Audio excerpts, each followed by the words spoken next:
So check this, tech fans. Like them or hate them, Google is pretty much involved with everything that us people in the media are doing. I mean, just think about it. They invented their whole search engine, all the stuff that they've been doing, all the ads, obviously YouTube, where you guys are viewing me right now. Google has their hand everywhere. And now they've just come up with what they feel is the biggest news that's ever hit their company. Now, these guys have a computer, that's right, a quantum computer even, that's called the D-Wave. And right now it has 512 qubits. Qubits, that's right. Kind of a weird thing. We'll touch on that a little bit more down the line. Now, their computer, the D-Wave, is getting an upgrade, baby. It's going up to 1,000 qubits. That's right, 1,000 qubits. And they say the machine is actually so powerful that they don't even really know what it's capable of. And the really cool thing about it is that not only does this thing double up on its power, it actually doesn't take much less power to run it. You know what I mean? You get much more strength, but not energy taken to bring this. So that is actually in itself is just really, really killer news. And these guys have been working with NASA, they've been working with USRA, and at their Mountain View location, they have this giant D-Wave computer. Now, this D-Wave computer is actually made in Canada, so it's a Canadian thing, eh? And they've promised that for the next 7 years, they're gonna be continuously upgrading the system. So you can expect for the next 7 years that this stuff's just going to keep turning over and over, and we're going to see more developments. But picture this. If quantum computing can become the real thing of the future, imagine how powerful computers can be if it doesn't take more energy to run them. Especially, think about it, you have a cell phone.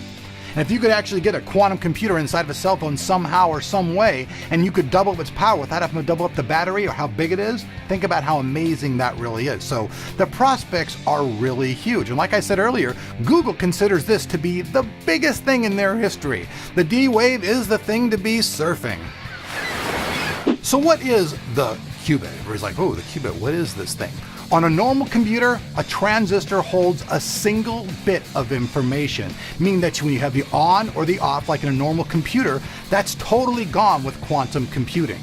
They actually use the on and the off together at the very same time, bringing a whole new level of computing to the market. And you guys have all seen the television program probably, you might know my age here, but Quantum Leap, where they use quantum computing to send this guy all over the galaxy because computers are so powerful. The qubit, with its ability to take both the 0 and the 1 at the same time and turn that into actually 4 streams of information, makes the quantum design. And the more qubits that you add, the more the system gets powerful. And these people have claimed from the Canadian company D-Wave that no matter how much more stuff they make this powerful, the energy requirement is not going to increase much at all. So I thoroughly think that overall, even though we're talking about this quantum computer and the cool things, the big thing I think is the energy draw. Because portable stuff and all that and the energy draw, that's a big thing you talk about. You get a cell phone, you're like, oh man, my cell phone battery, that's the big thing you talk about. If they can somehow take these quantum computers, narrow them down, make them smaller, reduce the power requirements, the whole entire elemental world of computers will be changed. Now, along with all the good news, there are some people out there like the scientists over at USC who say this isn't really quite quantum computing. But what they are saying that it is showing quantum annealing, which is somewhat like that. So I don't know if, the D-Wave machine is really the true quantum computing that everybody's talking about, but it's definitely pushing things in that right direction. I mean, let's just think about it. Even if you're getting on the same page and working towards something, that means you're getting close. So are they really exaggerating calling it a quantum machine? Maybe not, maybe so, but either way, it's still pushing technology in a new direction, which is good for us all, right? I want to see you guys' comments down below. By the way, I got this story over at the company called Wired, so if you guys want to check out the full story, you guys can see that down the link. Thank you guys for the idea. But I saw this and I just thought, wow, this is amazing stuff. So there you guys have it, man. The brand new upgraded D-Wave goes from 512 qubits to 1,000 qubits, bringing massive power to Google's D-Wave machine.